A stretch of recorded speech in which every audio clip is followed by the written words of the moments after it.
पास paper 4 से club homework में था, हो गया था।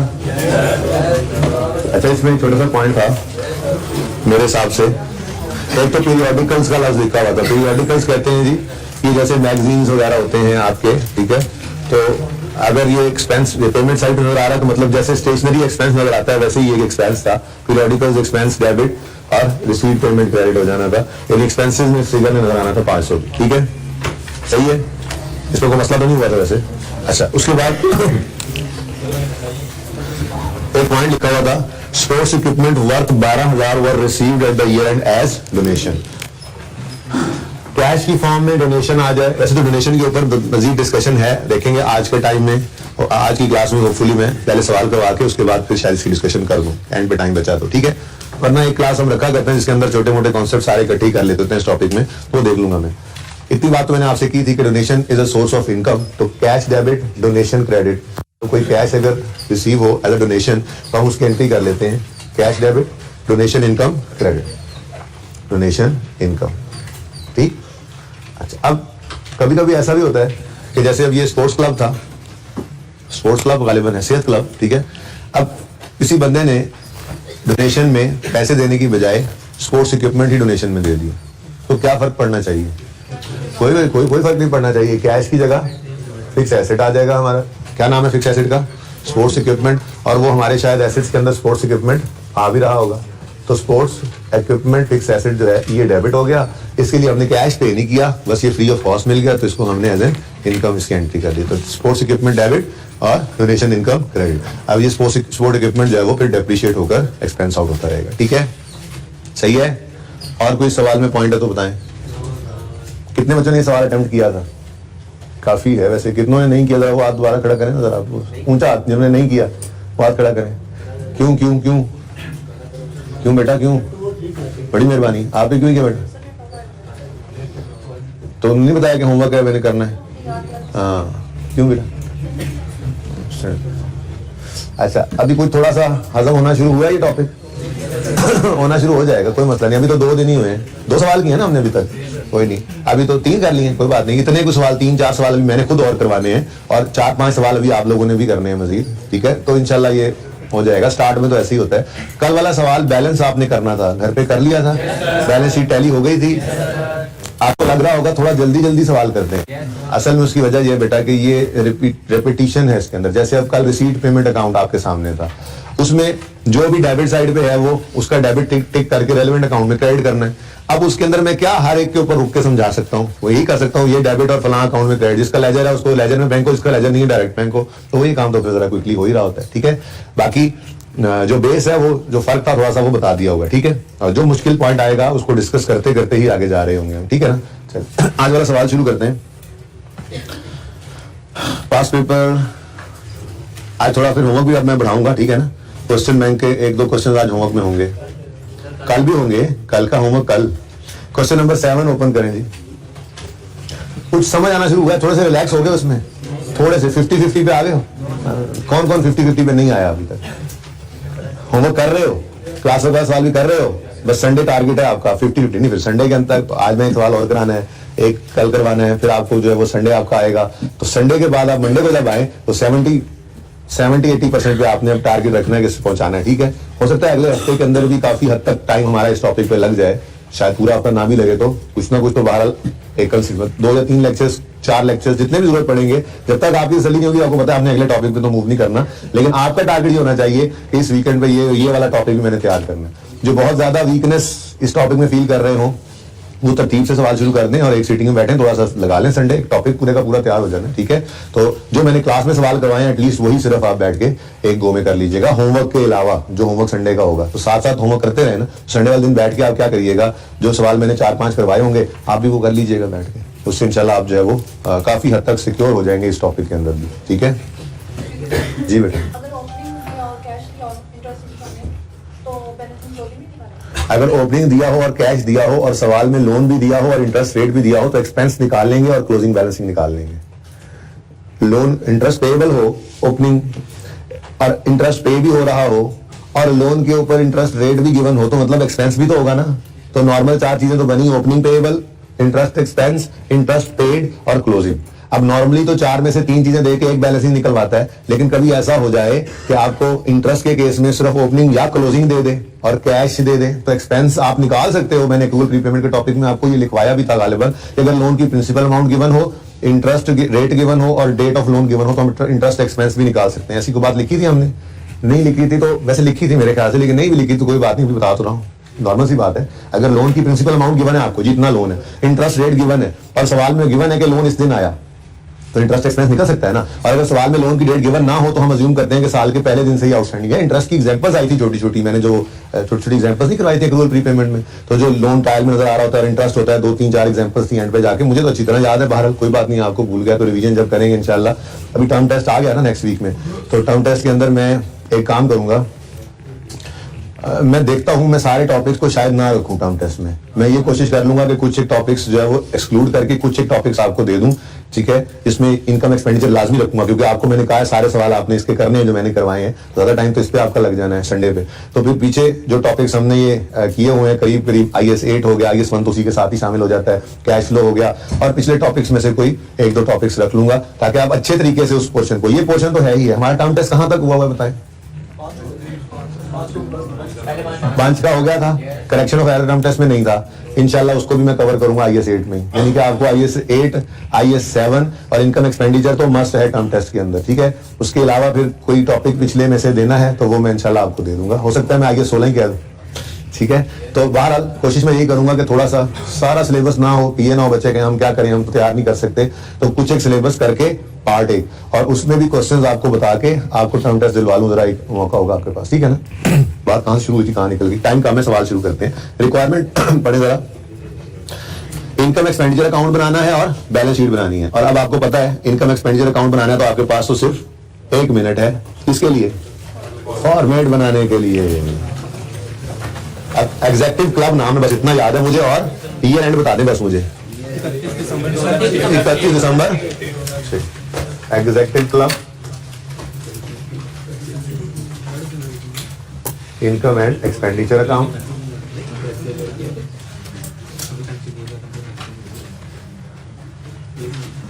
दिसंबर 2006।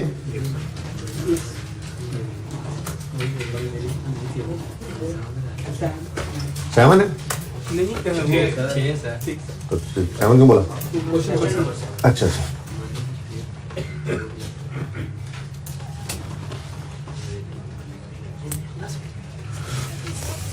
तो आपकी शक्ल दिखाओ मुझे। ये रुपीज इन थाउजेंड्स करेंगे जी, in USD from.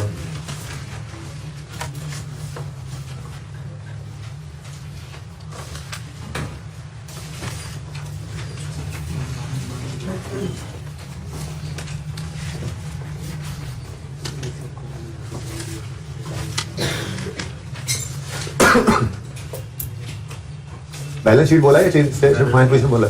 Balance sheet जो लफ्ज लिखा हो ना रिक्वायरमेंट में बेटा, वही लिखा करना है आपको। Okay sir.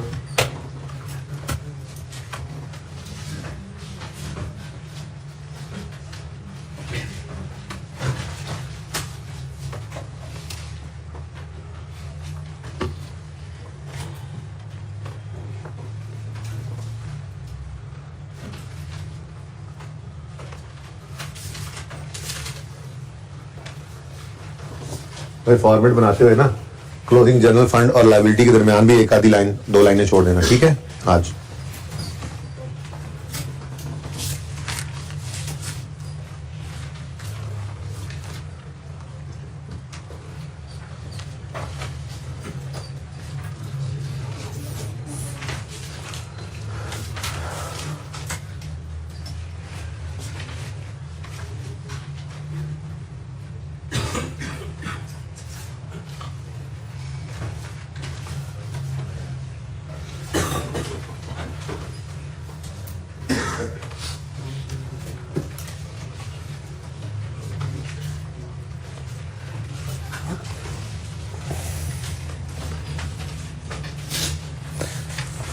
अच्छा जी, एक पॉइंट जरा नजर डालें, एक पॉइंट जरा नजर डालें।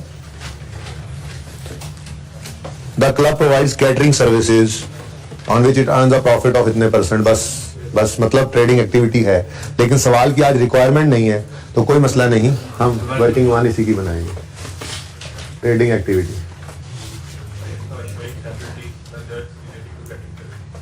लिखा हुआ है तो फिर वो भी रिक्वायरमेंट ही आ गई, कोई मसला नहीं। कौन सी रिक्वायरमेंट में लिखा हुआ है? एक के साथ है ना, तो बस ये भी है, ठीक है, ठीक है। शोइंग सेपरेटली, शो कर देंगे सेपरेटली, ठीक है।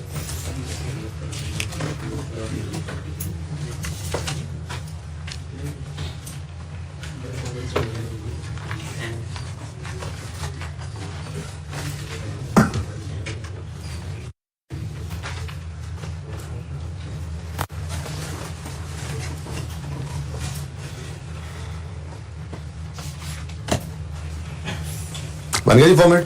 पहले हम सवाल को जरा गो थ्रू कर लें क्विकली, फिर देखते हैं क्या मामला है आज हमारे साथ। The accountant of executive club has resigned and mister Imad has been assigned to assign the task of preparing the accounts for the year ended 31 December 2006। Accountant निकल गया जी, भाग गया, रिजाइन कर गया, अल्लाह खैर ही करे। और ये कभी कभी ऐसा हुआ करेगा, इंशाल्लाह कल ऐसा सवाल करेंगे कि अकाउंटेंट जाएगा और चूना भी लगा के जाएगा, तो कैशियर कह लो यार, कैशियर कह लो, ठीक है। तो हमें सवाल ये रिक्वायर करेगा कि जरा बताओ कि कितना चूना लगा कर गया, तो ये तरीका भी कल हम सीखेंगे। पहले समय सिंगल एंट्री का टॉपिक इनकम एक्सपेंडिचर से पहले करवाया जाता था, उसमें तो हर सवाल में तकरीबन ये मसला होता था, लेकिन अब चूंकि वो टॉपिक खत्म हो गया सिलेबस से, तो उसका मिक्सचर जितना वो हो सकता है इधर वो एक्सपेक्ट भी कर सकते हैं हम, ठीक है, वो हम यहीं पे सीखेंगे। तो कल से ऑनवर्ड फिर अब ऐसे सवाल देखा करेंगे, कम से कम 2 या 3 सवाल ऐसे देखेंगे जिनके अंदर कोई फ्रॉड वगैरह हो गया हो, तो उसको भी पकड़ने का तरीका हम सीखेंगे, कैसे कैसे किया करेंगे, ठीक है ना। पहले मैं आज वो सवाल करवाने लगा था, फिर मैंने कहा नहीं, कूल डाउन प्रोसेस आने चाहिए। पीछे अगर हमने 2 सवाल किए हैं, मुझे तो याद पड़ता है, जहां तक आप कह रहे 3 किए, क्लास में तो 2 ही किए ना, तो अभी क्लास में तो 2 सवाल, मतलब वो कहा करें जो मैंने करवाए, ठीक है, तो मैंने तो 2 सवाल ही करवाए ना, तो इसलिए भी मैंने आज जरा इसको कूलिंग फेज के अंदर ही रखा है आज। तो आज मजीद आपके पास मौका है, बिल्कुल वैसे तकरीबन मिलती जुलती चीजें मिल जाएंगी, थोड़ा सा और आज आपको रीइंफोर्स करने का टाइम मिल जाएगा, ये जो बुनियाद है, ठीक है ना। लेकिन अगर आप जितने सवाल मैंने अभी तक करवाए या आपने किए या आज वाला भी ऐड कर लें अगर, तो आप तकरीबन 60-70% सवाल करने के काबिल अभी तक हो चुके हैं सवाल पर्चे के अंदर। तो बाकी आगे 4-5 दिन जो मैंने और लगाने हैं, उसमें सिर्फ जो है वो मजीद डिफरेंट चीजें ही सीखनी है, हम बुनियाद ही रहेगी, आप आज भी देखेंगे इंशाल्लाह। चलें जी, on taking charge mister Imad found that books had not been written since January. ओए होए होए, वो कहता है जी किताबें ही नहीं उसने तैयार की हुई थी अकाउंटेंट ने, ठीक है। कोई बात नहीं। After searching available records and discussing various issues with members of management committee, he was able to gather following information। अब ये information उसने gather की है, ठीक है जी। आगे कहता है जी, a member of management committee controls the receipts relating to snooker table charges। भाई एग्जीक्यूटिव क्लब है, उसके अंदर स्नूकर के फट्टे लगे हुए हैं, स्नूकर के फट्टे होते हैं ना, खेलने जाते हैं आप, तो वहां पे आप गेमों के पैसे देते होंगे, कहते होंगे सर जी सारा कुछ पता है आपको। हाँ पता है भाई, क्या हो गया, तो सुन लो ना प्लीज। तो वो जो आप गेम्स के पैसे देते हैं, तो वो चार्जेस वो भाई जो वहां बैठा होता है वो आपसे ले लेते हैं, वो चार्जेस या स्नूकर टेबल्स के, ठीक है। अब अगर एग्जीक्यूटिव क्लब ने स्नूकर टेबल्स लगाए हुए हैं, तो उनके जो रिसीट्स हैं वो इनकी इनकम ही होगी। अच्छा, अब receipts relating to snooker charges हैं एक बंदे के हाथ में, और वो कितने टोटल हुए जी?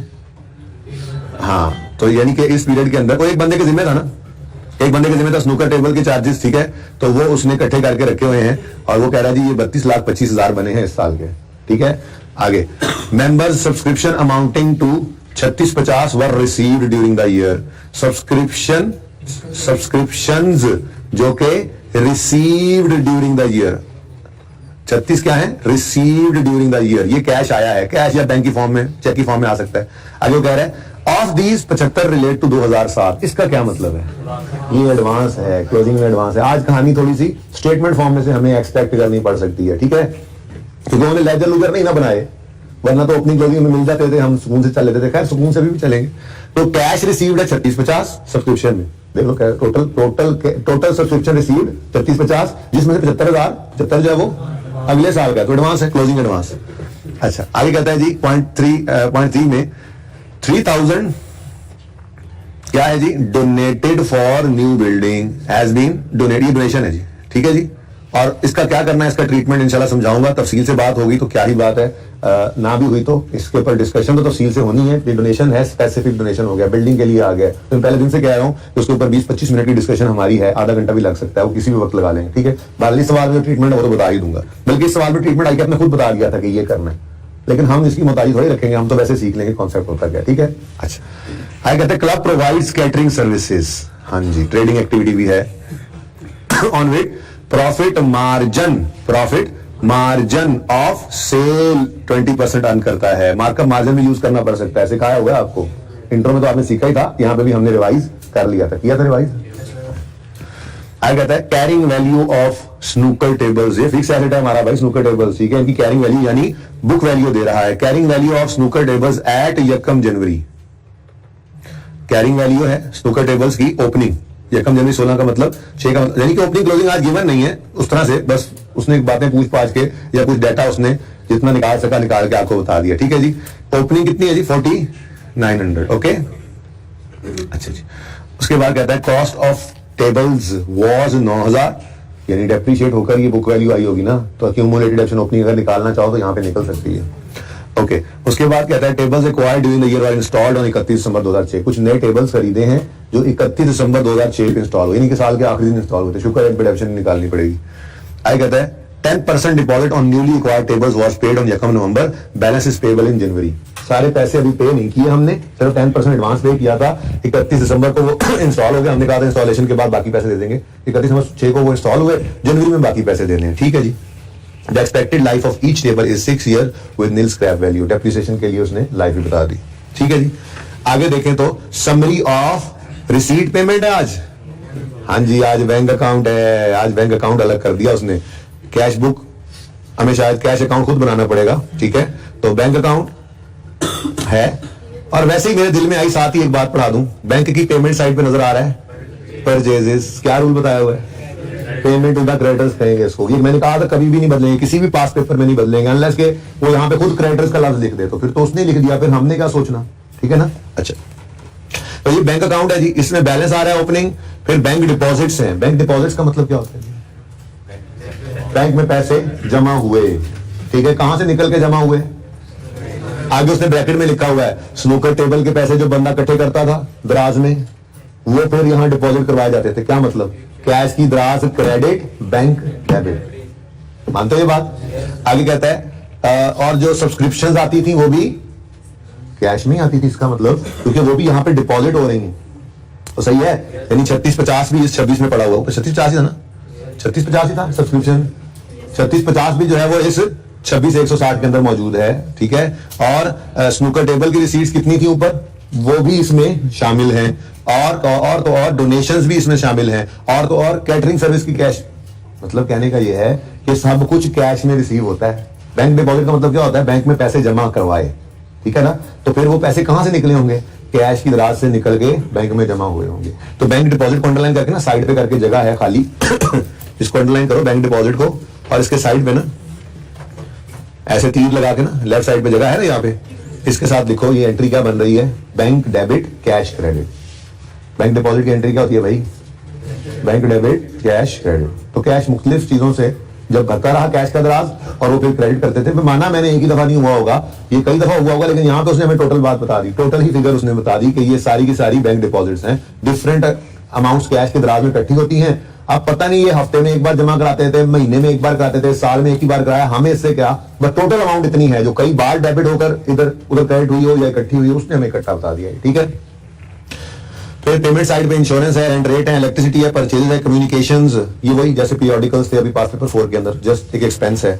विड्रॉल्स विड्रॉल्स विड्रॉल्स, ये क्या है, ड्राइंग्स ना, ड्राइंग्स वालों खुदा का खौफ करो, पहले दिन कहा था there is no concept of drawing in non profit organisation, और अगर ये बिजनेस भी होता, प्रॉफिट सीकिंग ऑर्गेनाइजेशन भी होती, तब भी विड्रॉल्स का लफ्ज कभी भी नहीं ड्राइंग्स बताता, यहाँ पे लिखा होता विड्रॉल्स और पर्सनल यूज तो आप कह सकते थे ड्राइंग्स, और भाई विड्रॉल है कैश की दराज में पैसे खत्म हो जाए, जरूरत पड़ जाए तो कहां से निकालते हैं, तो इसको अंडरलाइन करके इस साइड पे एंट्री लिखो, ये क्या एंट्री पड़ी है, कैश डेबिट बैंक क्रेडिट। खुदा का खौफ करो भाई, सिर्फ विड्रॉल से कभी भी आप बिजनेस ऑर्गेनाइजेशन में भी सिर्फ विड्रॉल लिखा हो तो कभी भी आप जो उसको ड्राइंग नहीं कह सकते, अनलेस कि वो ये कहते withdrawal for personal use. Okay, business के अंदर भी तो कैश की जरूरत पड़ सकती है, बैंक में पड़ा हुआ तो क्या करोगे, बैंक से निकाल के कैश की दराज में रखोगे, तो ये वो विड्रॉल है, अंडरलाइन करो विड्रॉल को, और एक तीर खींचो राइट साइड पे इस तरफ और एंट्री लिखो क्या एंट्री है जी, कैश डेबिट बैंक है। 10% deposit on new snooker table जो हमने पे किया था, भी पढ़ के आए हैं, 130 है और क्लोजिंग बैलेंस आ रहा है, ठीक है। A summary of expenditure paid from petty cash is as follows.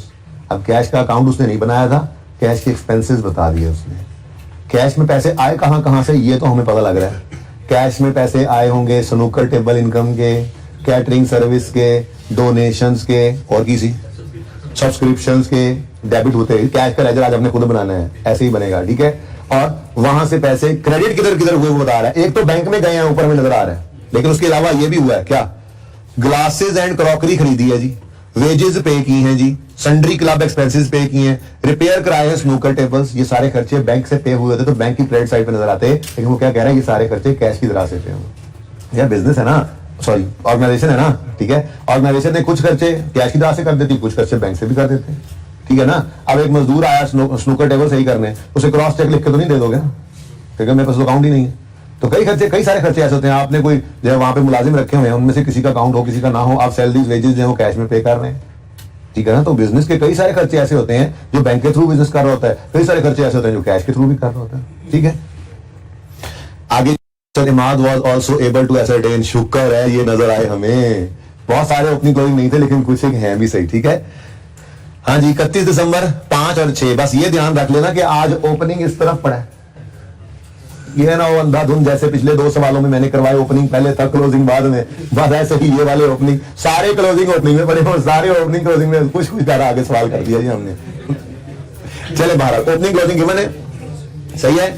0.9 के साथ क्या करना है मैं बताऊंगा, फिलहाल 0.9 को इग्नोर करें, कुछ भी नहीं करना है इसका, और सवाल हमारे सामने आ गया। अब आज के सवाल के अंदर भी 0.8 तो मौजूद है ही, 0.8 को यूज करते हुए जरा ओपनिंग क्लोजिंग लिख लेते हैं, ठीक है। लेकिन ये मुझे पता चल गया है कि आज मैंने कैश का लेजर भी बनाना है, ऐसा ही है। उसके अंदर कोई 5-6 चीजें डेबिट भी होनी है, 5-6 चीजें क्रेडिट भी होनी है, 4-5 चीजें, ठीक है। और सब्सक्रिप्शन का अकाउंट भी बनना है, मैं कल ऐसी तरह ओपन कर लूँ ना, बल्कि इसको और जरा सा जगह दे देते हैं, कैश को फैलते वगैरह इन्हें दे लानी, थोड़ी सी गुंजाइश रख लेते हैं जी। सब्सक्रिप्शन मौजूद है, ठीक है। चलो ये मैंने वैसी तरह वो जो बात की थी, कैटरिंग सर्विसेज यहां से कैश वगैरह आ रहा है, स्नूकर टेबल की इनकम है, कोई मुझे उसका कोई ओपनिंग क्लोजिंग नजर नहीं आ रहा, इसलिए मैं उसका लेजर बनाया ही नहीं, डायरेक्ट भी तो इनकम जाती है ना। उसके बाद बैंक का लेजर बना हुआ है इस फॉर्म में, नहीं बनाएंगे, अगर बना हुआ है तो पता है आपको, बैंक का लेजर रिसीट पेमेंट 2 दिन से देख रहे थे, आज सिर्फ बैंक आ गया, तो अगर बैंक का लेजर हमें बनाकर दे देना, बैंक की डिटेल इस फॉर्म में दे देंगे, ओपनिंग भी आ रहा है, डेबिट्स भी आ रहे हैं, क्रेडिट्स भी आ रहे हैं, क्लोजिंग भी आ रहे हैं, तो पागल थोड़े ही हम दोबारा ये बनाने बैठ जाएंगे। ये समझो यूं ही है जैसे वर्किंग नंबर 1, 2 है और ये वर्किंग 3 है मिसाल के तौर पर, ये हमारी वर्किंग उसने करके दी हुई है, सही है ना। यही कॉपी पेस्ट करना है तो टाइम वेस्टेज है ना भाई, उन्होंने टिक करना सिखा तो दिया आपको, डबल एंट्री आपने करनी है ना, तो डबल एंट्री में एक इंपैक्ट हुआ पड़ा यहाँ पे, बस उसको टिक कर लेंगे तो टाइम जाया नहीं किया करेंगे। अगर बैंक का लेजर इस फॉर्म में दे दे कि ओपनिंग भी हो, डेबिट्स भी हो, क्रेडिट्स भी हो, क्लोजिंग भी हो, तो हम दोबारा इसको नहीं बनाते। मुझे पता है आपने ये बात लिख ली होगी, अगर सवाल में बैंक अकाउंट ऐसी फॉर्म में दे दे, सवाल में अगर बैंक अकाउंट ऐसी फॉर्म में दे दे कि ओपनिंग, डेबिट्स, क्रेडिट्स और क्लोजिंग गिवन हो, दोबारा नहीं बताऊंगा, बस ये अपने अल्फाज में लिख लो।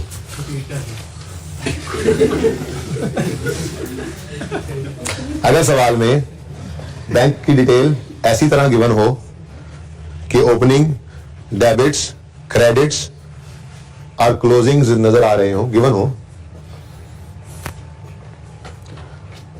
तो हम बैंक का लेजर दोबारा नहीं बनाते।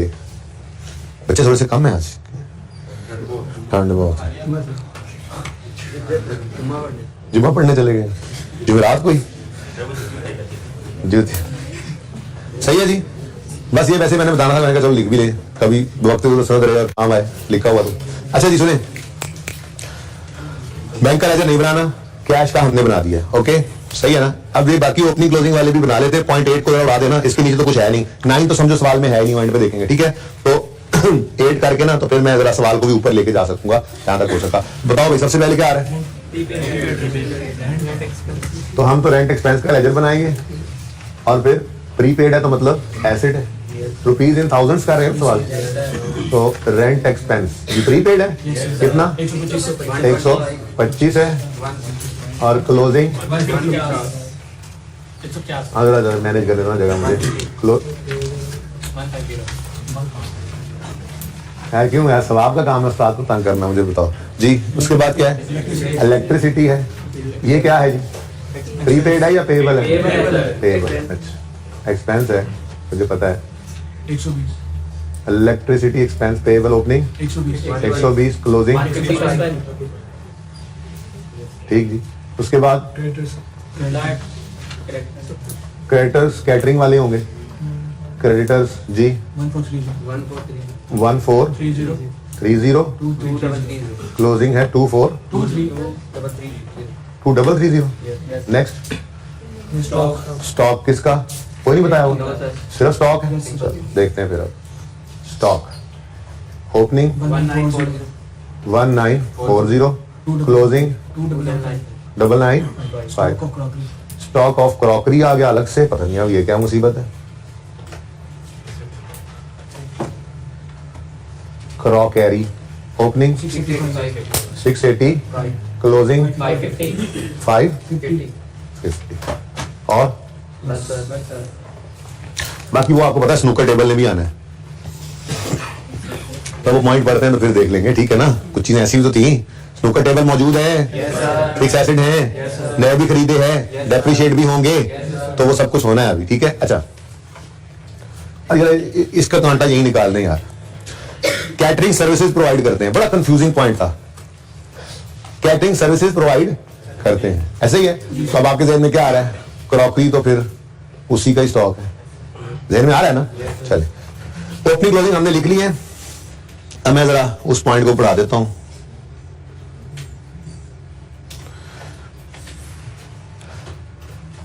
Club provides catering services on which a profit margin of 20% of sale is earned.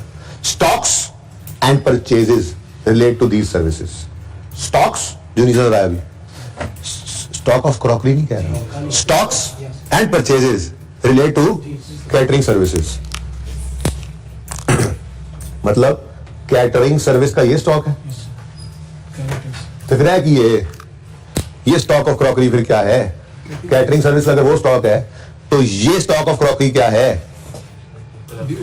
Club को क्या जरूरत है यार, मेंबर्स हैं, एग्जेक्टिव्स हैं, कोई बात नहीं, चाय आएगी शॉपर में आ जाएगी, खैर है शॉपर में लाके चाय रख देंगे, समोसे ऐसे कागज पे रख के खा लेंगे, उन्हें क्या जरूरत है क्रॉकरी की। तुम कह रहे हो क्लब की अपनी क्रॉकरी भी हो सकती है। He is right. क्या कह रहा है भाई, यार देखो एग्जेक्टिव्स का क्लब है, कुछ चाय पानी उन्होंने पीना हो तो कोई क्रॉकरी तो उनके पास भी होनी चाहिए ना, ठीक है। अब सवाल ने क्लियरली ये बता दिया था कि जो लफ्ज स्टॉक से नजर आ रहा है वो कैटरिंग सर्विस का है, तो फिर स्टॉक ऑफ क्रॉकरी क्या है, वो ऐसे ही है जैसे राइस के लिए स्टेशनरी है या ऑफिस सप्लाईज, बताया हुआ आपको, ठीक है। Just an expense. जैसे देखो ना एग्जेक्टिव क्लब के अंदर तो स्टेशनरी का स्टॉक नहीं ना होगा, ठीक है, उनके पास तो क्रॉकरी का ही स्टॉक होगा, तो उनके पास कोई क्रॉकरी साल के स्टार्ट में पड़ी है, कुछ क्रॉकरी वो मजीद खरीदेंगे, कुछ टूट भी जाती है तो एक्सपेंस आउट हो गई, बात समझ रहे हो। तो दिस इज 100% लाइक, ये स्टॉक ऑफ क्रॉकरी जो है ये क्या है जी, लाइक स्टेशनरी लिख लो, ये काम तुमने कई दफा किया हुआ, ऐसा तो लेजर बनाना आता है हमें। लाइक स्टेशनरी या ऑफिस सप्लाईज, स्टेशनरी या ऑफिस सप्लाईज, ठीक है जी। यानी कि ये एक एक्सपेंस, इसमें क्या होगा, देखो किसी भी एक्सपेंस का लेजर हो तो कैश किस तरफ आता है बोलो, यानी कि हम मजीद स्टॉक खरीदेंगे क्रॉकरी का तो हम stock of crockery debit cash credit कर देंगे, ठीक है। और जितनी कंज्यूम हो जाएगी, ठीक है, उसको क्या कहेंगे, क्रॉकरी एक्सपेंस कह देंगे, तो एक्सपेंस, ठीक है ना। अब इनमें से कोई एक फिगर गिवन होगी, दूसरी हम निकाल लेंगे, ठीक है ना। लेकिन इसने जाना कहाँ है, वो जो पहले income expenses profit and loss PL लिखा करते थे, आजकल दौर चल रहा है इनकम एक्सपेंडिचर का, है ना। पहले किस जमाने में हम लिखा करते हैं हाँ पीएल, आजकल हम क्या लिखा करते हैं आईई, ठीक है जी, इनकम एक्सपेंडिचर बन रहा है ना। चलो ये बात खत्म होगी कहानी, ये टेंशन खत्म होगी, चलो ठीक। अच्छा यार मैं तो कहता हूं कि ये वाला पॉइंट भी उड़ा देते हैं, ठीक है, ये वाला पॉइंट भी उड़ा देते हैं ताकि ये वाली पेमेंट से भी जान छूटे। ये मैं जरा सवाल यहाँ पे रोक लूंगा, फिर मेरे पास बस सवाल सारे का सारा मुझे चेंज नहीं करना पड़ेगा, क्या ख्याल है, वरना ऊपर से भी चल के आ सकते थे, कोई ऐसी बात नहीं, लेकिन मैं सवाल को सारे को सामने रखना चाह रहा हूँ ना आपके, ठीक है। A summary of expenditures paid from petty cash, ठीक है, इज एज फॉलोज, ठीक है। ग्लासेस एंड क्रॉकरी खरीदे, ग्लासेस एंड, भाई देखो जो स्टॉक कैटरिंग सर्विस वाला है ना, उसकी परचेजेस तो क्रेडिटर के लेजर से निकलेंगी और क्रेडिटर की पेमेंट ये 735 लेंगे, उसको छोड़ दो। ये ग्लासेस एंड क्रॉकरी जो कैश में खरीद रहे हैं, ये वो अपनी क्रॉकरी की बात हो रही है जो भाई साहब भी कह रहे थे कि आपको भी जरूरत है, ठीक है। तो अब इसकी डबल एंट्री करवाओ मुझे। Crockery, stock of crockery, debit, cash credit, cash bank नहीं भाई, कैश। अब ये आज दोनों एंड डबल एंट्री करने पड़ेंगे, क्योंकि रिसीट पेमेंट नहीं है, कैश भी उसी में पड़ा होता। बैंक अलग पड़ा है, कैश अलग है, तो किसी ने तो कैश का लेजर ओपन करना पड़ा, ठीक है। तो देखेंगे इसमें अल्लाह करेगा कोई ओपनिंग भी मिल जाएगा हमें, कहीं ना कहीं से कोई क्लोजिंग भी मिल जाएगा या निकाल लेंगे। फिलहाल तो इसका नहीं पता, फिलहाल तो कुछ नहीं पता। ये पता लग गया कि क्रॉकरी खरीदी है हमने, ठीक है, कैश में खरीदी है। तो डबल एंट्री कितनी अमाउंट क्या 430, डबल एंट्री बोलो। स्टॉक ऑफ क्रॉकरी डेबिट 430 और कैश क्रेडिट 430, ठीक है जी। ये कैश कभी ओवरड्राफ्ट नहीं हो सकता कि इधर मैं जगह छोड़ूं, बैंक हो सकता है ओवरड्राफ्ट, कैश ओवरड्राफ्ट नहीं, ठीक है ना, इसलिए मैंने यहाँ पे। अच्छा जी, यहाँ पे क्या लिखोगे, स्टॉक ऑफ क्रॉकरी, ठीक है जी। और यहाँ पे क्या लिख दिया आपने, कैश, समझे हो। एंट्री करो फिर आगे बढ़े, स्लो नया काम है थोड़ा सा जी। Next, wages. अच्छा, वेजेस कैटरिंग सर्विस की होंगी, नहीं बताया हुआ भाई। अब एग्जीक्यूटिव क्लब के मुलाजिम भी तो हैं बहुत सारे, ठीक है। तो कैटरिंग सर्विस जब तक कहे ना, खुद से नहीं आपने इस तरफ जो है सिर्फ स्पेसिफिक एक्सपेंसेस को कैटरिंग सर्विस में लेके जाना है, ठीक है ना। जैसे कल के सवाल में था, क्लब हाउस की अलग सैलरीज थी, कोर्स की अलग थी, बता दिया था, तो हमने अलग अलग कर लिया था। सवाल परसों वाले में उसने कहा था वेजेस हैं ही स्टूवर्ट की, तो हम उधर कुछ नहीं लेके गए थे, सारी वेजेस ही ट्रेडिंग में। आज खामोश है तो नॉर्मल है ना भाई, ये तो छोटी सी एक्टिविटी अलग से, बाकी असल में तो हमारा ये एग्जीक्यूटिव क्लब है, तो वेजेस फिर उसी के साथ ही है, ठीक है। तो वेजेस की एंट्री बोलो। अब लेजर कोई नहीं, डायरेक्ट वेजेस डेबिट कितने से 19। ये देखना जरा प्लीज, एक दफा देख लो, फिर बाद में एंट्री करना, पहले देख तो लिया, मैं कहता हूँ टाइम दे रहा हूँ फिर साथ। वेजेस एक्सपेंस डेबिट, आपको भी वेजेस एक्सपेंस भी लिखे हैं, जी लिख देता हूँ। Wages expense debit, cash credit 1975, ठीक है जी, समझ गए, करो एंट्री।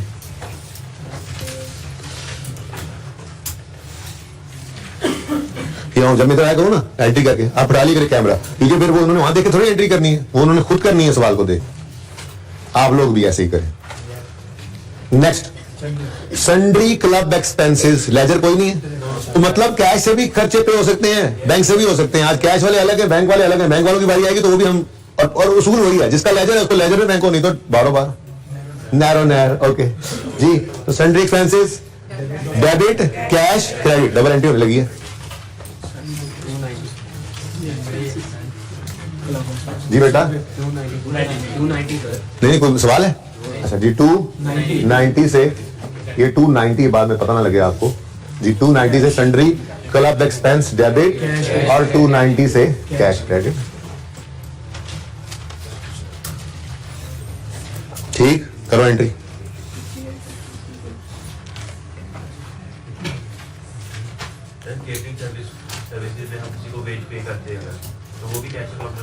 अगर करते इसमें से तो बिल्कुल कैश में करते, लेकिन उसका डेबिट जो है वो ट्रेडिंग एक्टिविटी के एक्सपेंसेस में आता ना, इनकम एक्सपेंडिचर में ना जाता, क्योंकि ट्रेडिंग एक्टिविटी जो है उसके अंदर से नेट प्रॉफिट या लॉस निकाल के हम इनकम एक्सपेंडिचर में लेके जाते हैं। तो वो सवाल ने कह दिया शोइंग सेपरेटली, तो मैंने रिक्वायरमेंट कह दिया। सवाल ना भी कहता ना इसको शोइंग सेपरेटली, तो मैंने इसको अलग से वर्किंग कह के शो अलग ही करना ना, उसूल ही यही है हमारा। Next, last is repair to snooker equipment 510, ledger मौजूद नहीं है, तो रिपेयर एक्सपेंस डेबिट कितने से 510 से रिपेयर एक्सपेंस डेबिट और cash credit.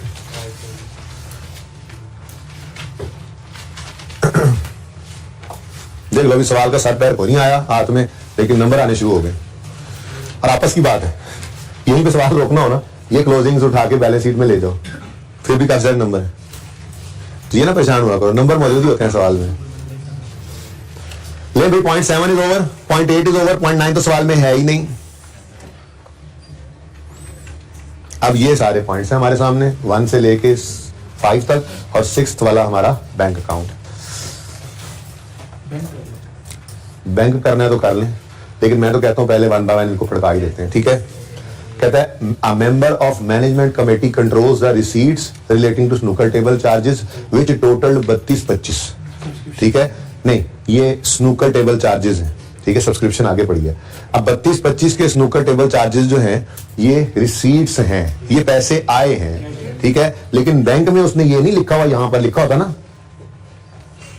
Snooker table charges 32-50 ऐसे लिखा होता 25, ठीक है, वो मुझे पता है, वो मैं बताने लगा हूं। अगर ये अलग लिखा होता तो इसका मतलब ये होता कि जब भी बंदा गेम खत्म करता है उसे कहते हैं जरा चेक लिख दो हमें या ऑनलाइन ट्रांसफर कर दो, तो वो पैसे डायरेक्ट यहां पे फेंकते हैं, तो एंट्री फिर बनती bank debit snooker table charges credit. लेकिन ऐसी बात नहीं है, स्नूकर टेबल चार्जेस नहीं डेबिट हो रहे, डेबिट क्या हो रहा है, बैंक डिपॉजिट, मतलब कैश की दराज से पैसे निकल के यहां डिपॉजिट हुए, जिनमें पड़ा हुआ है ये 32-25 भी, कोई मसला नहीं है, वो हम फेंक देते हैं इसको, यानी कि इसकी एंट्री बैंक में डेबिट नहीं है, इसकी एंट्री कैश में डेबिट है, ये मानते हो?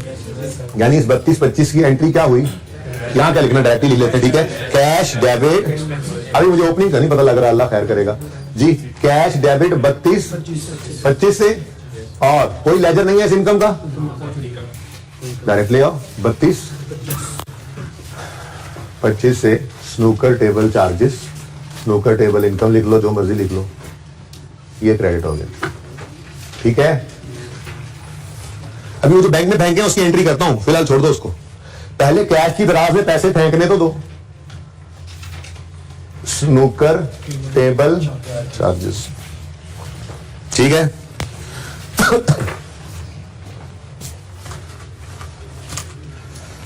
Okay, next point 1 is over, point 1 की एंट्री हो गई है भाई। अगर बैंक पे जाऊंगा तो फिर देखते हैं इसका क्या करना है, बैंक में जो पैसे हैं उसकी एंट्री भी करेंगे, फिलहाल जरा कैश की दराज भर तो लो, कैश की दराज भरो फिर वहां से पैसे निकालोगे ना। Next, member subscription amounting to 3650 were received during the year.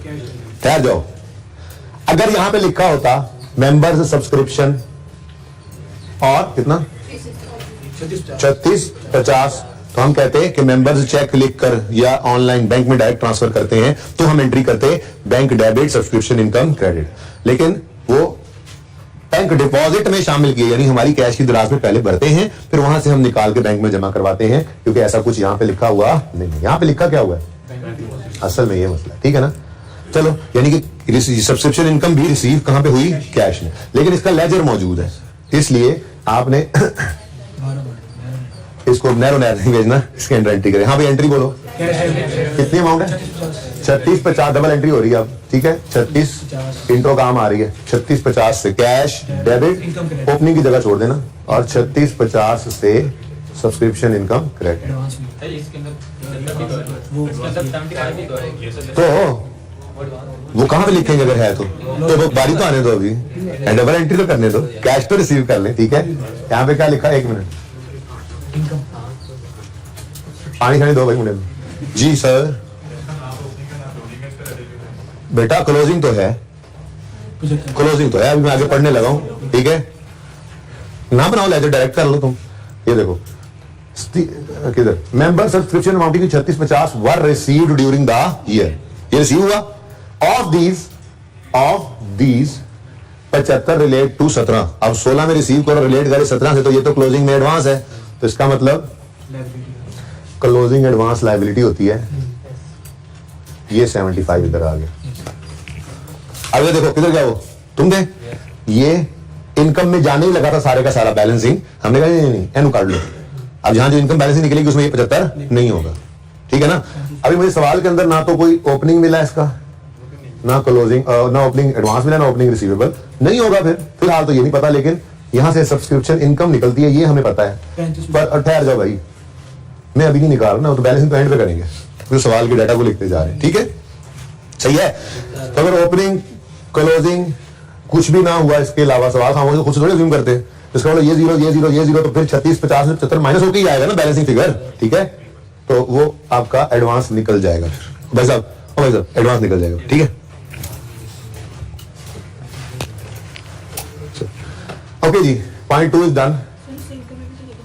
बेटा ले जाएंगे ना, इनकम निकलेगी तो लेके जाएंगे ना, बैलेंसिंग फिगर 3650 में से 75 माइनस होकर जो निकलेगी वो सब्सक्रिप्शन इनकम। अभी बैलेंसिंग नहीं ना की हमने, साथ साथ बैलेंसिंग नहीं करते हम, सवाल पूरा करते हैं, एंड में बस बैलेंसिंग निकाल के फिगर्स फेंकते चले जाते हैं। नेक्स्ट,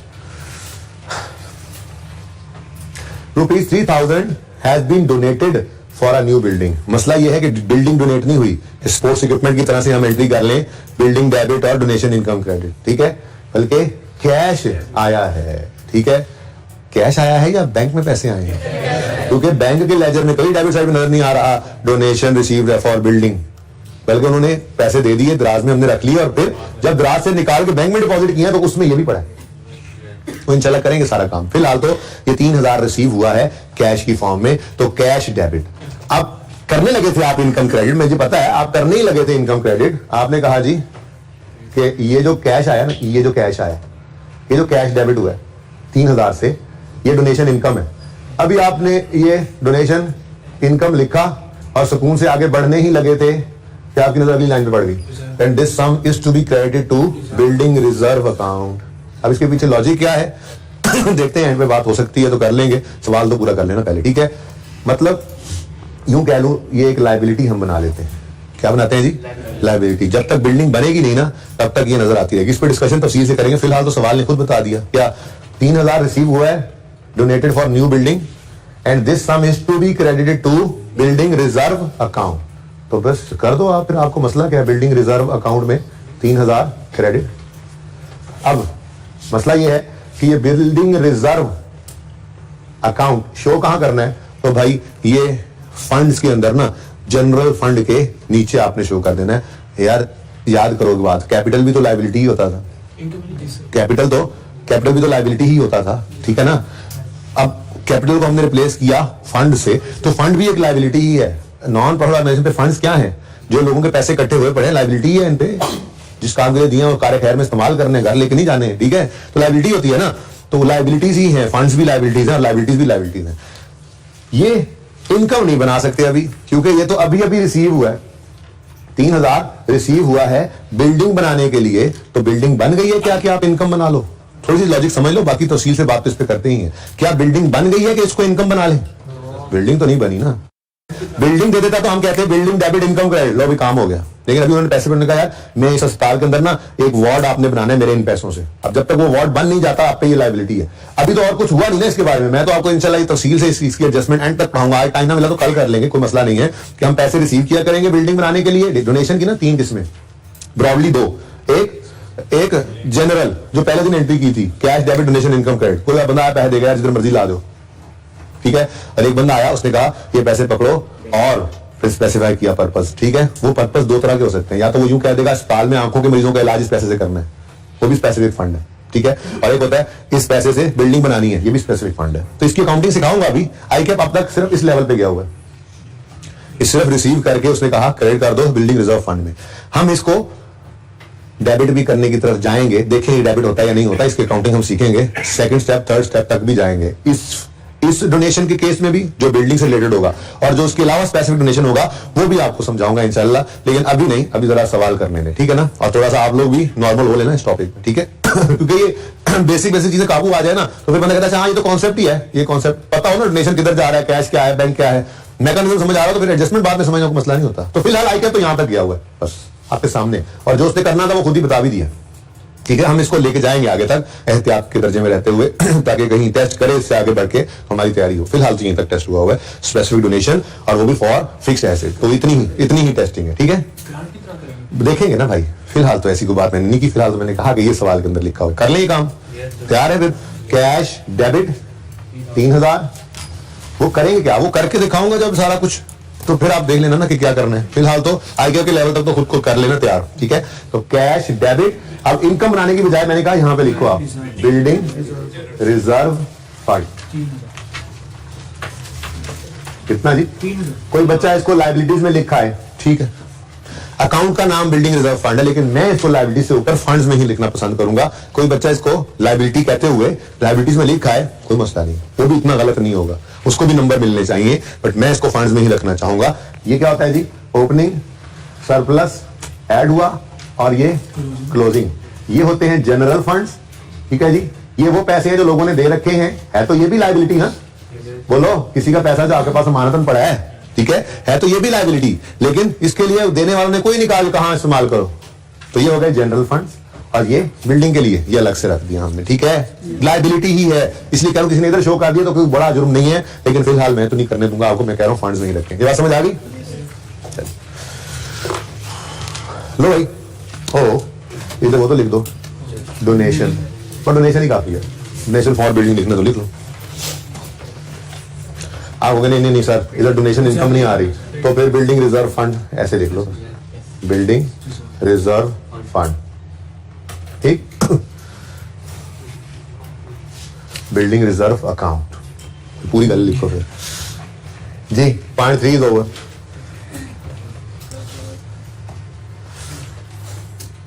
पॉइंट 4 पढ़ो।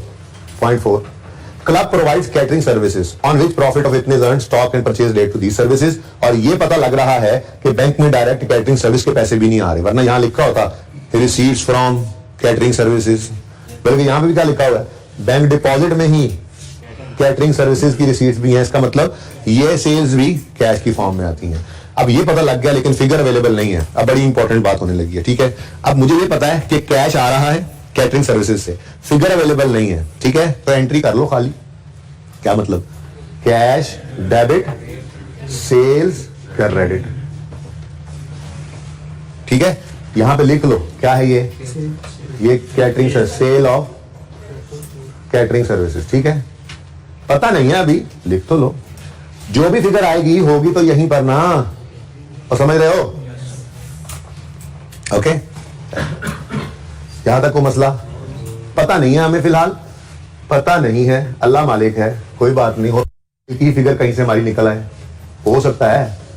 अच्छा वैसे हो क्या सकता है, कुछ तो आइडिया होना भी चाहिए आपको। पता ही है आपको इन्वेंट्री का लेजर बन रहा है, पता ही आपको कॉस्ट ऑफ सेल दिख रहा नहीं है, मार्कअप मार्जिन यूज करके सेल भी आप निकाल ही लेंगे, तो इंशाल्लाह निकल आएगी फिगर। बहरहाल फिलहाल तो नहीं है ना, फिलहाल मैंने क्वेश्चन मार्क लगा दिया, ठीक है। फिलहाल तो सब कुछ ही क्वेश्चन मार्क चल रहा है, अल्लाह चंगियां करे, कोई बात नहीं, आ जाए। फिलहाल ये पॉइंट के अंदर ये प्रॉफिट मार्जिन वाला मामला यूज हो सकता है, लेकिन अभी हम रुक गए। ये पता लग गया है कि कैटरिंग सर्विसेज में इतना प्रॉफिट है, और ये भी पता लग गया था कि कैटरिंग सर्विसेज के पैसे कैश में आने हैं, तो कैश के लेजर में मैंने डेबिट क्वेश्चन मार्क कर दिया, ठीक है, ओके। चले जी, अब मैं तो कहता हूं इस पॉइंट को पढ़ा ही दें, ताकि फिर रह जाए सिर्फ डेबिट्स क्रेडिट्स, अल्लाह खैर सल्ला, ठीक है। अब यहां पे करके बना लेता हूं फिर मैं, जगह भी मिल जाएगी ना, ब्लैक एंड व्हाइट, इससे परेशानी नहीं होती होगी बच्चों को, नजर दोनों साइडें आती होंगी। स्नूकर टेबल, मैं तो कहता हूं बुक वैल्यू पे बना लेते हैं, क्या ख्याल है, बुक वैल्यू पे बना लेते हैं।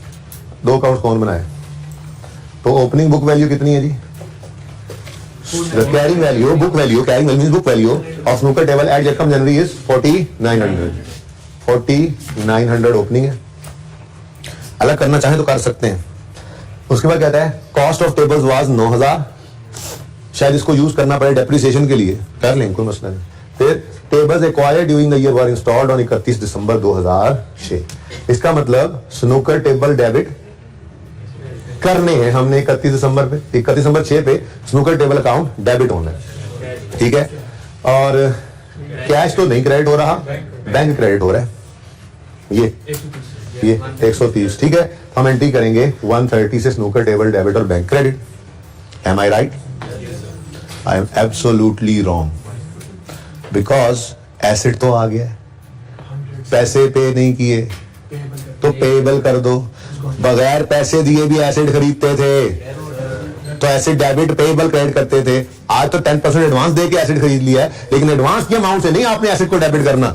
ये बैंक में तो 10% एडवांस पड़ा हुआ है भाई बस, तो क्या ये पूरे एसेट की कॉस्ट बन गई है? नहीं, ये तो एडवांस है, बाकी पेबल है फिर, ठीक है। Payable for snooker tables, S tables. अब ये कैसे निकलेगा भाई, आप स्नूकर टेबल की ना कॉस्ट निकाल लें, बड़ी आसान बात है। इधर देखें, इधर देखें, एडवांस टोटल कॉस्ट पता नहीं कितनी है, लेकिन आप एडवांस कितना पे कर रहे हैं, 10%, ठीक है, सही है ना। अब एडवांस अगर 10% है तो ये 130 है डिवाइडेड बाय 10, गिवन अमाउंट और गिवन परसेंट डिवाइड करें, ठीक है ना। मल्टीप्लाई कर दें इसको 100 से तो टोटल कॉस्ट आ जाएगी, बात समझे हो।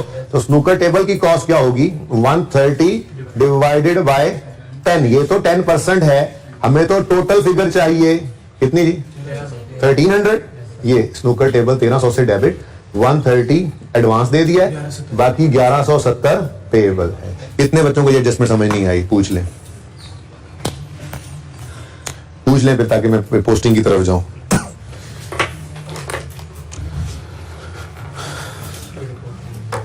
क्लियर है सबको? सब कुछ समझ आ गई? कमाल। स्नूकर टेबल डेबिट एडिशन है, लेकिन डेट उसने बता दी है 31 दिसंबर 2006। मैंने ऐसी डेट लिख दी, मैंने किसी अकाउंट में डेट नहीं लिखी सिवाय इसके। क्यों? क्योंकि ये एसेट है ना, डेप्रिसिएशन होती है। ठीक है, यकम जनवरी 2006 पर ब्रॉड डाउन इतना है, 31 दिसंबर 2006 पर एडिशन लिख दो, एडिशन जान छुड़ा लो। कितना? 1300। अलग अलग तोड़ के लिखना तो तोड़ के लिख लो। कैश बैंक 130 डबल एंट्री टिक हो जाएगी ना, ठीक है। बैंक 130 लिख लो और पेबल 1170 लिख लो तब। लेकिन ज्यादा बेहतर क्या है, सिखाया हुआ है गालिबन फिक्स एसेट के टॉपिक में, ये इंट्रो में तो सिखाया होता है बच्चों को। ये एंट्री लिखने के 3 तरीके हैं, या आप यूं लिख लें एडिशन, या आप ऐसे लिखें कैश 130 और पेबल 1170, या आप यूं लिख लें कैश एंड पेबल। मर्जी है, तीनों ही ऑप्शन मौजूद हैं। तो बेस्ट ऑप्शन एडिशन लिख लेना है, तो मैं तो यही किया करता हूं, आप जैसे मर्जी कर लें। दोबारा नहीं बता रहा। ओके जी, आप डबल एंट्री पूरी कर लें। स्नूकर टेबल 1300 से डेबिट हो गया, डेबिट ठीक हो गया। अब बैंक 130, जब बैंक में आएंगे तो 130 को फिर कुछ नहीं कहना, रेट अभी टिक कर लिया हमने, ठीक है ना। बैंक 130 से क्रेडिट और payable for snooker table liabilities में क्रेडिट।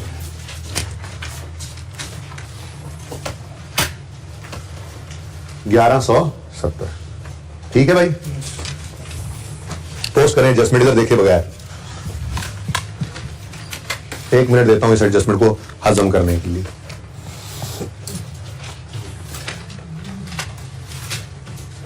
एक मिनट 30 सेकंड, सॉरी।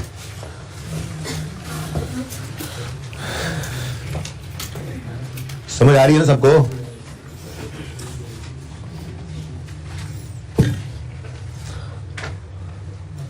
चलिए, जिनको समझ आ गया, पोस्टिंग भी हो गया, वो डेप्रिसिएशन कर लें, निकाल लें डेप्रिसिएशन। भाई एडिशन की डेप्रिसिएशन नहीं होगी, ओपनिंग की तो होगी। कॉस्ट भी गिवन है, चुप करके डेप्रिसिएशन निकालो फटाफट, इसी अकाउंट में पोस्टिंग करो।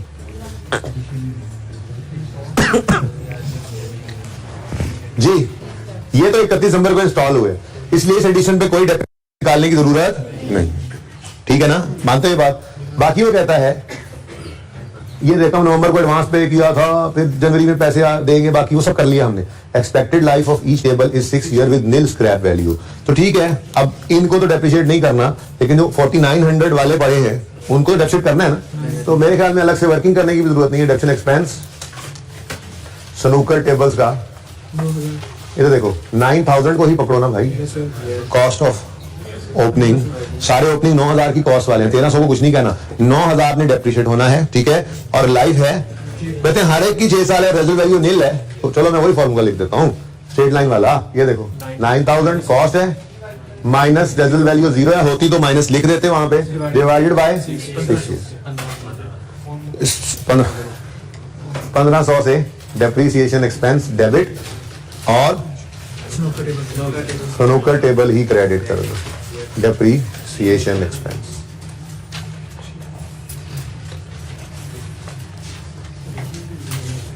ये पूरी तरह टेक अभी नहीं हुआ, लेकिन 5 पूरी तरह टेक हो गया, ठीक है। अब क्या रह गया भाई? बैंक अकाउंट है, शुरू हो जाओ फिर। ये तो सबसे आसान होता है, फिगर देखी हुई है, डबल एंट्री पोस्ट करते जाओ। जैसे कि इसकी एंट्री तो पहले ही लिखवा दिया आपको, बैंक डेबिट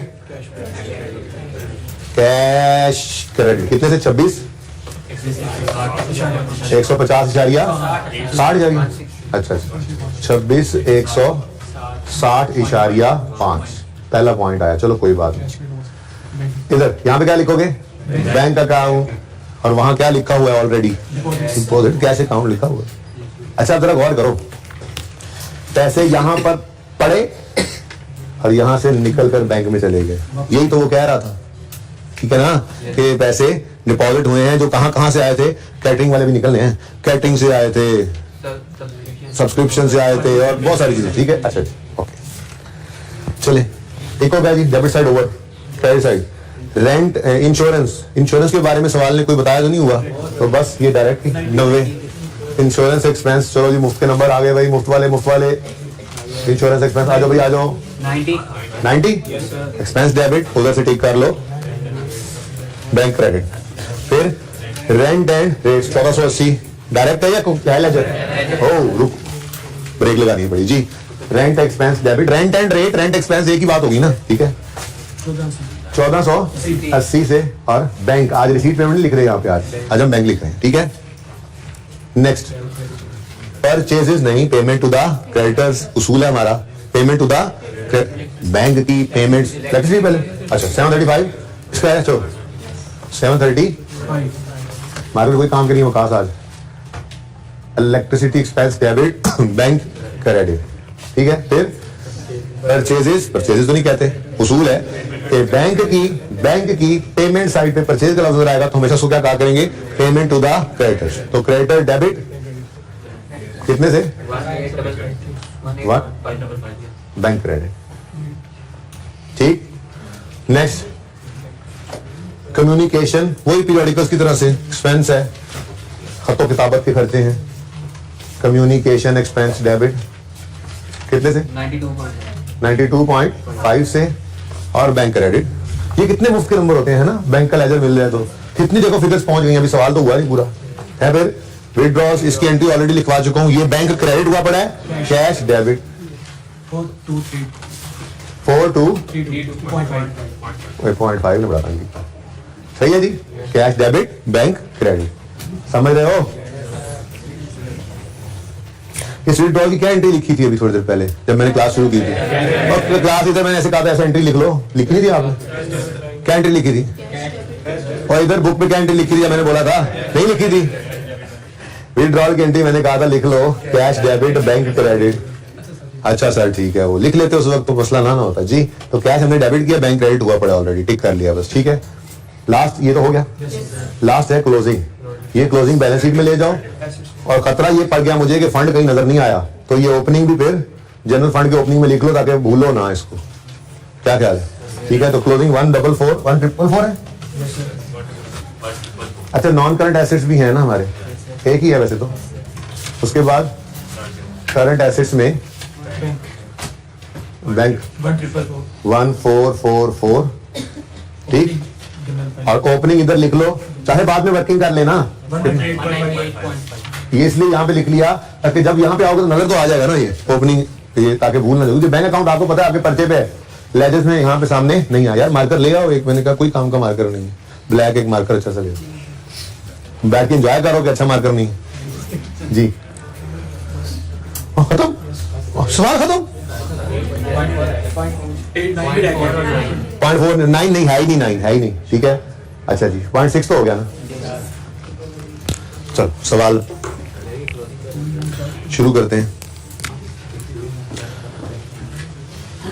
शुरू नहीं किया,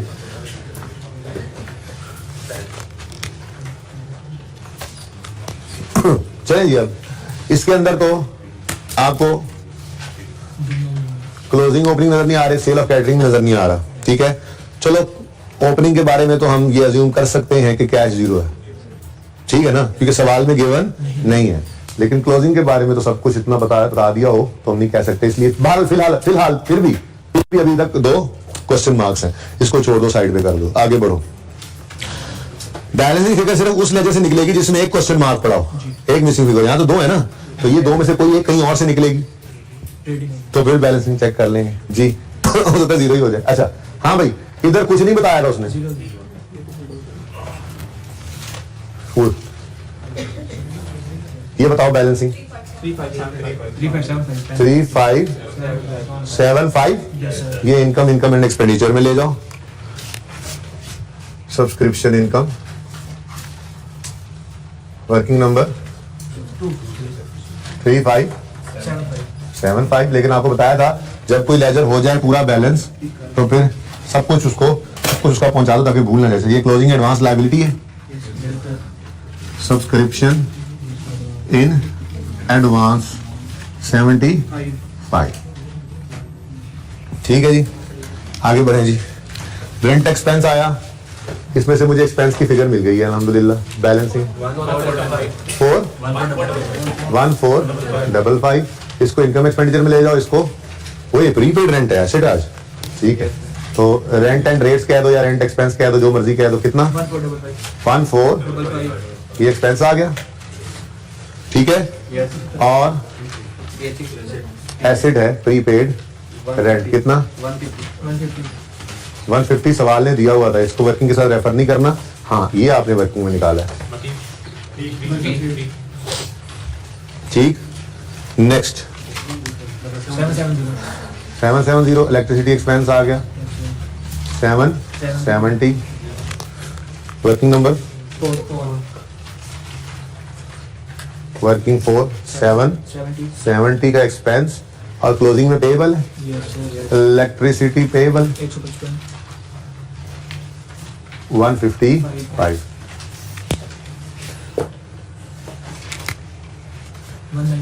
डन डन। इधर से 055, ये तो परचेजेस हुआ करती थी ना, है ना, लेकिन वो अलग बात है कि आज हमने वो परचेज की बजाय स्टॉक में फेंकना है, ठीक है। लेकिन ये बैलेंसिंग फिगर आपने निकाली है, तो 1905 क्रेडिटर्स, ठीक है जी, सही है। अब ये खत्म हो गया ना, ये जरा क्लोजिंग पहुंचा दो यहाँ पे। क्रेडिटर्स कितने हैं जी? क्रेडिटर्स 2330, ठीक है, ये खत्म।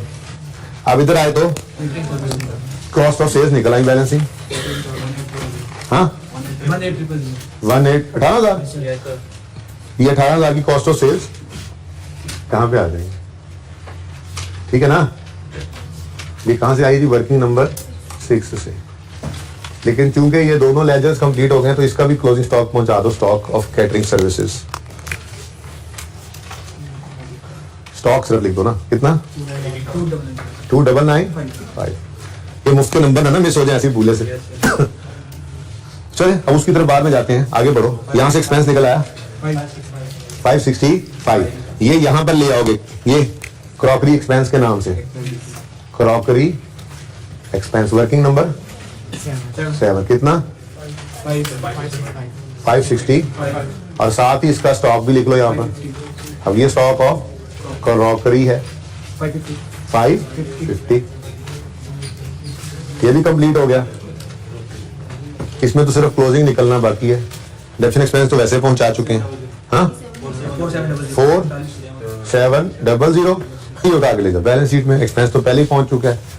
तो स्नूकर टेबल्स वर्किंग नंबर 8, कितना बताया? 4700। 4900 स्टार्ट में था, एडिशन भी हुआ लेकिन कुछ डिप्रिसिएशन भी तो हो गई है ना, तो ये क्लोजिंग आ गई, ठीक है जी, ये भी खत्म हो गया। अब ये मुसीबत रह गई है, बस 2 क्वेश्चन मार्क्स हैं, लेकिन यहां से हम हेल्प लेकर आ सकते हैं। क्यों? कॉस्ट गिवन है, सेल निकालनी है, सवाल में मार्कअप मार्जिन भी गिवन है, और तो कुछ आया नहीं है सवाल के अंदर, इससे नीचे तो कोई एक्सपेंस है नहीं ना, तो यहां पर मैं वो काम कर लेता हूं। Cost plus profit is equal to sale, याद है पहला स्टेप?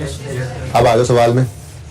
सवाल में कहता है प्रॉफिट मार्जिन, मार्जिन से ज्यादा बेहतर आगे बात लिखी तो ये क्लियरली 20% ऑफ सेल है, तो प्रॉफिट लिंक किया गया है सेल के साथ, तो इसे 100 अज्यूम करें। प्रॉफिट कितना है? 20, तो फिर कॉस्ट बैलेंसिंग आ गई 80। कौन सा नया है? ठीक है जी, तो अब ये काम हो गया। अब गिवन अमाउंट क्या है जी? ये cost of sale, cost given है ना 18,000, इसकी percentage 80 divided by 80 divide by 80 into sale required है, इसकी परसेंटेज है 100, तो बताओ भाई 500। अब ये एंट्री पूरी करना दे, कैश डेबिट 500 वो ए से आया, और सेल्स क्रेडिट, समझ आ रही है? अब ये जीपी निकाल दो 4500 ट्रेडिंग एक्टिविटी या जो भी कैटरिंग सर्विस जो भी लिखना हो, वर्किंग नंबर नहीं है, रिक्वायरमेंट ही है जी। कितना? प्रॉफिट फॉर द ईयर लिख दो, कुछ मसला नहीं, 4500, ठीक है जी, और सही है। अब जरा इसको चेक कर लो, 7242 आ रहा है बैलेंस? चलो 7242 7242। ठीक है जी। 0.9 काट देखिए, हमारे सवाल में है ही नहीं वो, कल बहस करेंगे, टाइम खत्म होगा। ठीक है, वैसे सवाल सोल्यूशन बुक में देखोगे ना, उसको कंसीडर किया गया, सिर्फ एक एंट्री होती है। ठीक है, और मैं उसको नहीं करता होता कंसीडर हर दफा, लेकिन बच्चे को अपनी लॉजिक बता देता होता हूँ। ठीक है, तो दोनों में से जो दिल करे, लेकिन जो मैंने काम करना था वो कर दिया। क्वेश्चन 9, एडजस्टमेंट 9 को हमने अपने सवाल में कहीं यूज नहीं करना, सिर्फ इग्नोर करना है, इग्नोर करना है। बात करेंगे इस पे कल। ठीक है, लो भाई, कैश क्लोजिंग आ गया कितना? 242। Working number 1। सब कुछ तो हो गया। अब घर पे क्या करना है, आप इधर देखें, घर पे सिर्फ ये करना है, एक कैलकुलेटर यूज कर लेना खुदारा। यहां पे सरप्लस या डेफिसिट आएगा, सरप्लस आया तो ऐड कर देना, डेफिसिट आया तो माइनस कर देना। ठीक है, ये मिसिंग है ओपनिंग जनरल फंड, इसके लिए लाल मार्कर बाहर आ चुका है। जो मिस कर सकते थे वो मैंने पहले लिख दिया। अब opening asset, opening asset, liability वो नहीं है, इनमें से कुछ नहीं, सिर्फ लिखना बैठ जाना, कुछ ना लिखना मतलब। ठीक है, ओपनिंग एसेट, ओपनिंग लायबिलिटी है, ओपनिंग लायबिलिटी है, ओपनिंग एसेट है, ओपनिंग एसेट है, ओपनिंग एसेट है, दैट्स इट। एसेट्स प्लस के साथ लिखो, लायबिलिटीज माइनस के साथ लिखो, ओपनिंग जनरल फंड आ जाएगा। एड सरप्लस या डेफिसिट हो चुका होगा, क्लोजिंग जनरल फंड, इन सबका टोटल, इन सबका टोटल। ठीक है जी, इंशाल्लाह बराबर ही होगा। ठीक है जी, तो ये क्वेश्चन हो गया। बुक दिखाएं।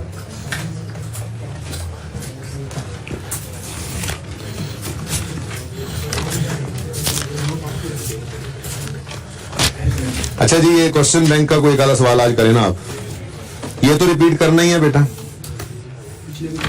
पिछले भी रिपीट करना ही है। हाँ, क्लास वर्क भी करना ही है। चलो फिर कल ज्यादा होमवर्क होगा, आज तक जितने सवाल के इनको काबू कर लेना फिर। ठीक है, पास पेपर तो एक ले लो। ये सवाल दोबारा करना, जहां तक के जितने सवाल हैं वो कोशिश करके चारों सवाल कराना फिर। ठीक है, ओके, अल्लाह हाफिज।